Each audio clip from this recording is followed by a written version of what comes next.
to all of you. Welcome in your online classes of social science. So previously we started with the second chapter of your geography book, that was globes, latitudes and longitudes. In that chapter we went through the imaginary lines which are being drawn on the globe of our earth, the axis, the equators, the latitudes, the longitudes, and we discussed that all of these imaginary lines, they have their some or the other significance because of which they are being drawn. Later we went to the topic, the parallels of the latitude, that what are these parallels of latitudes, the linings which are running from the west to east parallelly to the equator, they are the parallel of latitudes. Then we started the topic heat zones of the earth. So in that we discussed about the torrid zone, and in this heat zones like we discussed the parallel latitudes. So as we read that they have some of the other significance. So in this heat zones of the earth topic we came to know that what actually was their significance. जो ये हमारी lines होती हैं, जो latitudes होते हैं, तो ये लैटिट्यूड्स में हमने कुछ इंपॉर्टेंट लैटिट्यूड्स मार्क किए थे. जैसे नदर्न हेमिस्फीयर का जो इक्वेटर के ऊपर का पार्ट था, उस नदर्न हेमिस्फीयर में जो हमने 23.5 degree north tropic of Cancer mark की थी, देन 66.5 डिग्री नॉर्थ हमने मार्क किया था. It was of Arctic Circle. So we saw that why these lines they had their significance. इनका एक्चुअल में सिग्निफिकेंस क्या था. तो जब हमने टॉरिड जोन डिस्कस किया था, सो हमने देखा द टॉरिड जोन हम किस रीजन को कहते हैं. The region between the tropic of Capricorn, the tropic of Cancer and tropic of Capricorn. जो रीजन हमारा ये जो मैंने ये मार्क किया है क्रॉस, दैट इज हमारा 23.5 डिग्री नॉर्थ से लेके 23.5 डिग्री साउथ तक का जो सेंटर पोर्शन हमारे यू कैन से अर्थ का होता है, उसे हम टॉरिड जोन कहते हैं. Why we say it as a torrid zone. हम इसे टॉरिड जोन क्यों कहते हैं?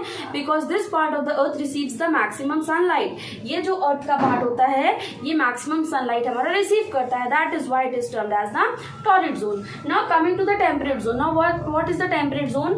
So the areas between this, like the 23.5 degree north to 66.5 degree north, मतलब ट्रॉपिक ऑफ कैंसर से लेके आर्कटिक सर्कल के जो बीच का पोर्शन है. और अगर हम सदर्न हेमिस्फीयर की बात करते हैं तो हमारा 23.5 डिग्री साउथ मतलब ट्रॉपिक ऑफ कैप्रिकॉर्न, और 66.5 degree south means Antarctic circle. तो हमारा जो पोर्शन ट्रॉपिक ऑफ कैप्रिकॉर्न से एंटार्क्टिक सर्कल के बीच का होता है, और हमारा जो पोर्शन ट्रॉपिक ऑफ कैंसर से लेके आर्कटिक सर्कल के बीच का होता है, these areas are the temperate zones. Why they are the temperate zones? Because the rays of the sunlight over here is not that much maximum, है ना. जैसे कि अभी हमने टॉरिड जोन में पढ़ा था कि once in a year the sun is above the head. Above the head मतलब जब हमने देखा था कि जो रिवॉल्यूशन होता है अर्थ का, सन स्टेशनरी था हमारा, है ना. तो एक टाइम ऐसा होता है जब कंट्री के हेड पे एकदम ऊपर हमारी सन रेज क्या होती है, डायरेक्टली फॉल होती हैं. देन हमने जो एग्जांपल देखा था कि suppose this is our sun, हमारा सन यहाँ है और अर्थ रोटेट करती है from west to east. This is the west part, this is the east. तो हमारी अर्थ जब रोटेट कर रही है तो वो इधर से रोटेट करेगी, है ना. सो व्हाट हैपेंड, जो ये सन रेज है हमारी, ये सबसे ज्यादा मैक्सिमम सेंटर पे इस पे पड़ेंगी, तो ये टॉरिड जोन था. फिर comparatively less rays comes to these parts, the temperate zone. जो हमारा टेम्परेट जोन है, कंपैरेटिवली अगर हम टॉरिड जोन की बात करें तो टेम्परेट जोन पे क्या होता है, हमारी लेस सन रेज फॉल करती है. दैट इज वाई इस एरिया को हम कहते हैं temperate zone. And at last जब हम फ्रिजिड जोन की बात करते हैं, so frigid zone you can see the slanting lines which I have made, these are the areas. अगर हम नदर्न हेमिस्फीयर की बात करते हैं तो हमारा आर्कटिक सर्कल से जो नॉर्थ पोल, हमारा जो नॉर्थ पोल है 90 डिग्री नॉर्थ पे, तो आर्कटिक सर्कल से नॉर्थ पोल तक का जो डिस्टेंस हमारा होता है, एरिया कवर्ड अप होता है. और अगर हम सदर्न हेमिस्फीयर की बात करें तो ट्रॉपिक ऑफ एंटार्क्टिक सर्कल से लेके हमारा जो सदर्न पोल तक का एरिया होता है, इस एरियाज को हम क्या टर्म करते हैं, फ्रिजिड जोन. फ्रिजिड जोन मतलब they are very cooler areas, the polar areas. Now हम इसे फ्रिजिड जोन क्यों बोलते हैं? Because sunlight it hardly reaches over here. What happened, जब ये सन है ना, तो सन रेज डायरेक्टली तो इस पे फॉल हो रही हैं, बट जैसे जैसे चीजें से अगर आप एक एग्जाम्पल से देख लो कि suppose this is a paper, okay, and this is a torch. अगर आप डायरेक्टली लाइट इस पे थ्रो कर रहे हो तो इस एरिया पे सबसे ज्यादा अमाउंट ऑफ लाइट जाएगी, है ना। और जैसे जैसे ये पेपर हम स्लैंटिंग करते जाएंगे, स्लैंटिंग मीन्स ये जो इसका अबव पोर्शन है ये क्या होगा, लाइट से दूर होगा, और हमारी टॉर्च जब यहाँ से लाइट क्या करेगी, थ्रो करेगी, तो स्लैंटिंग पोर्शन पे ही सबसे ज्यादा लाइट जाएगी। ये जो हमारा अबव पोर्शन होता है they will receive a less sun rays, they will receive less sunlight. So this is the reason why the areas between the Arctic Circle and the North Pole and the Antarctic Circle and the South Pole, they are termed as the frigid zone. Understood? So these were the heat zones of the earth, the three heat zones, the torrid heat zone, the temperate heat zone and the frigid heat zone. And I told you why they are being termed like this, because of the amount of sunlight, amount of sun rays which they are actually getting. Now coming to the longitudes. Previously discussed the longitudes, they are the horizontal lines. Okay, हमने बोला था ना longitudes, long lines, जो लंबी line होती हैं, जो imaginary lines which are being drawn on our globe, they are the longitudes. And they run from the north to south direction. जैसे कि यहाँ मैंने दिखाया है कि सपोज अगर ये हमारा पोल है ना, नॉर्थ पोल है अगर ये हमारा, तो जो हमारी लॉन्गिट्यूड्स होती है वो क्या होती है, वो ऐसे पैरेलली रन करती हैं। नाउ वन थिंग मोर, जो हमारी लाइंस होती हैं, मैंने आपको दिखाया था कि हमारा जो ग्लोब होता है, हमारी जो अर्थ है वो 3D स्ट्रक्चर है ना, वो एक सिंपल वन फेज का तो स्फीयर है नहीं कि सिर्फ लाइंस आगे ड्रॉ होंगी। अगर लाइंस आगे ड्रॉ हुई है तो पीछे भी ड्रॉ होंगी। मैंने आपको एग्जांपल एक बॉल का लेके दिखाया था कि अगर लाइन आगे ड्रॉ है तो उतनी ही लाइन हमारी क्या होगी, पीछे ड्रॉ होगी। तो सेम हमारा लॉन्गिट्यूड्स के साथ होता है। तो हमने जैसे अभी देखा था कि हमारी लैटिट्यूड्स कितने नंबर में होती है, 90 डिग्री में होती है ना, 90 डिग्री नॉर्थ में होती है, 90 डिग्री हमारी सदर्न हेमिस्फीयर में होती हैं। तो जब हम लॉन्गिट्यूड्स की बात करते हैं तो हमारा लॉन्गिट्यूड्स का भी एक सेंटर लाइन होती है जो हमारी होती है 0 डिग्री, और 0 डिग्री के जो वेस्ट में लाइंस होती हैं, मींस ये जो वेस्टर्न पार्ट होती हैं इधर होती है 180 लाइंस, एंड हमारी जो 0 डिग्री के हम कहते हैं लेफ्ट हैंड साइड जो लाइंस होती हैं वो हमारी होती हैं ईस्ट लाइंस, है ना। तो जैसा हमने लैटिट्यूड्स में नॉर्थ और साउथ एन और एस डिनोट किया था डिग्रीज में, जो डिफरेंट लैटिट्यूडनल डिग्रीज थी, for example 23.5 degree north, 66.5 degree north, है ना।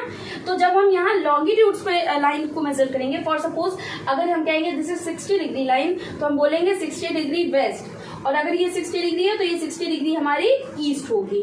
Okay, one more interesting thing, अब मैंने बोला कि जो लाइन इधर ड्रॉ हुई है वही लाइन हमारे स्फीयर के नेक्स्ट पार्ट पे भी ड्रॉ होगी, because the globe, the earth, it is of 3D structure. So जो हमारी 0 डिग्री लाइन होती है और बैक में जो 180 डिग्री लाइन होती है वो सेम होती है, और हमारी लॉन्गिट्यूड्स की वेस्टर्न जो वेस्ट के साइड में जितनी भी लाइन्स ड्रॉ होती हैं उसकी जो 180th लाइन होती है, सबसे लास्ट लाइन, और जो ईस्टर्न साइड में लाइन्स ड्रॉ होती है, लॉन्गिट्यूड्स ड्रॉ होती हैं, उसकी जो 180th लाइन सबसे लास्ट लाइन होती है, they both are the same, वो दोनों क्या होती है, सेम होती है। इधर से जब लाइन चलती हुई आई है, ये 179 है तो 180 यहाँ पे आके रुका, और इधर से जब ये हमारी वेस्ट है, और जब इधर से हमारी ईस्टर्न लाइन्स चलती हुई आई तो ये 179 डिग्री हमारी क्या हुई, ईस्ट हुई। तो 180 डिग्री एट लास्ट क्या हो जाती है, सेम। तो 180 डिग्री हमारे यहाँ पे सेम होती है, तो 180 डिग्री के आगे neither we write the west not the south, and ये हमारी जो 180 डिग्री की लाइन होती है it is same with the 0 degree. तो जो 0 डिग्री की लाइन होती है वही हमारी क्या होती है इसमें 180 डिग्री की। बट लैटिट्यूड्स में हमने क्या देखा था कि लैटिट्यूड्स में जो इक्वेटर था वो आगे भी 0 पीछे भी 0, क्यों, क्योंकि लाइन्स हमारी ऐसे रन कर रही थी, है ना, पैरेलल टू द इक्वेटर, हमारी lines west to east run कर रही थी। तो एट लास्ट यहाँ पे हमारा नॉर्थ पोल आ गया था और एट लास्ट यहाँ पे हमारा साउथ पोल आ गया था।